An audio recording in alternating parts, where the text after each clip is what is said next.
tempat pesugihan fenomena di Indonesia. Untuk mengikuti saluran ini silahkan klik tombol subscribe dan nyalakan loncengnya. Pesugihan merupakan bentuk perjanjian antara manusia, sebagai pelaku pesugihan, dengan makhluk gaib. Hal ini terbilang sudah sangat kuno untuk dilakukan, namun faktanya masih banyak orang yang melakukan cara ini demi memiliki banyak harta. Biasanya para pelaku pesugihan adalah orang-orang yang telah putus asa dalam kehidupannya mencari uang secara halal, dan sudah tertutup hatinya sehingga tega mengorbankan orang lain untuk dijadikan korban tumbal pesugihannya. Pada dasarnya dalam pesugihan pihak manusialah yang akan selalu dirugikan, apalagi kekayaan yang didapatkannya tidak akan berlangsung lama jika tidak bisa memenuhi tumbal setiap tahunnya. Apabila sang pelaku pesugihan telah meninggal dunia, hasil kekayaan dari hasil pesugihan juga akan lenyap jika tidak ada yang meneruskan atau mewarisi pesugihan tersebut. Dalam melakukan pesugihan memerlukan tumbal atau sesuatu yang harus dikorbankan kepada makhluk gaib sebagai pengganti harta kekayaan yang diberikan.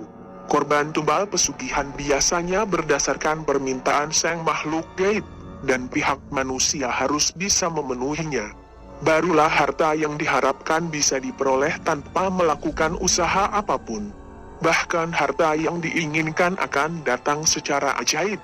Dalam pesugihan, ada standard operation procedure (SOP) yang harus dilakukan. SOP yang dilakukan masing-masing berbeda, tergantung jenis pesugihannya. Hingga saat ini masih banyak masyarakat yang mempercayai ilmu pesugihan. Dengan cara tersebut mereka percaya akan mendapatkan harta melimpah tanpa bekerja keras dalam waktu yang singkat. Berikut ini merupakan praktik pesugihan di Indonesia yang masih dipakai hingga sekarang. 1. Pesugihan Nyi Blorong. Berdasarkan kisah yang beredar, pihak yang melakukan ritual pesugihan Nyi Blorong bisa kaya sampai 2 dekade, 20 tahun. Sama seperti pesugihan lain, pesugihan Nyi Blorong juga meminta tumbal kepada pelaku pesugihan. Namun tumbalnya yaitu bila si pelaku meninggal, ruhnya akan jadi pengikut Nyi Blorong II. Pesugihan Gunung Kawi. Konon, pelaku pesugihan di Gunung Kawi dilakukan dengan cara yang sangat sederhana. Para peziarah hanya diwajibkan untuk melakukan ritual tapa berata selama 3 hari di bawah sebuah pohon keramat. Pohon itu bernama pohon Dewandaru. Jika ingin mendapatkan kekayaan secara mendadak, seseorang harus melakukan ritual pesugihan hanya pada hari Jumat Legi, karena hari itu dianggap sebagai hari baik untuk memulai ritual.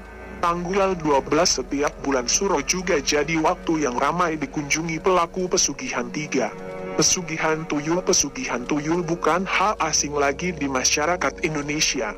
Mitos ini masih beredar dan sebagian orang masih percaya.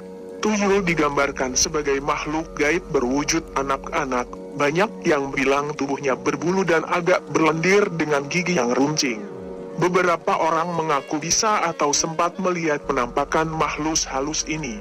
Tak hanya itu, bahkan dalam beberapa kasus masih ada pihak yang terlibat dalam praktik-praktik pesugihan tuyul sampai sekarang. 4.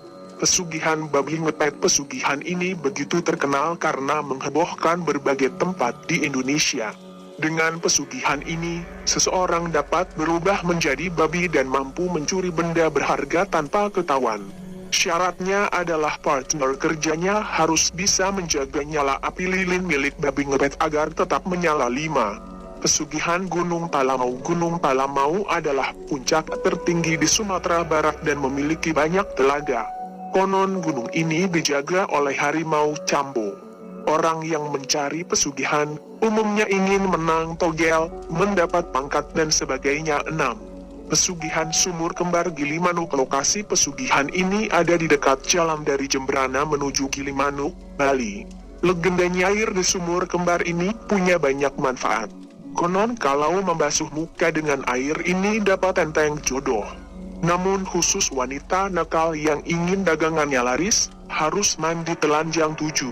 Pesugihan Bulu Genderuwo. Konon katanya, pesugihan ini adalah favorit pemburu harta karena syarat dan tumbalnya bukanlah nyawa.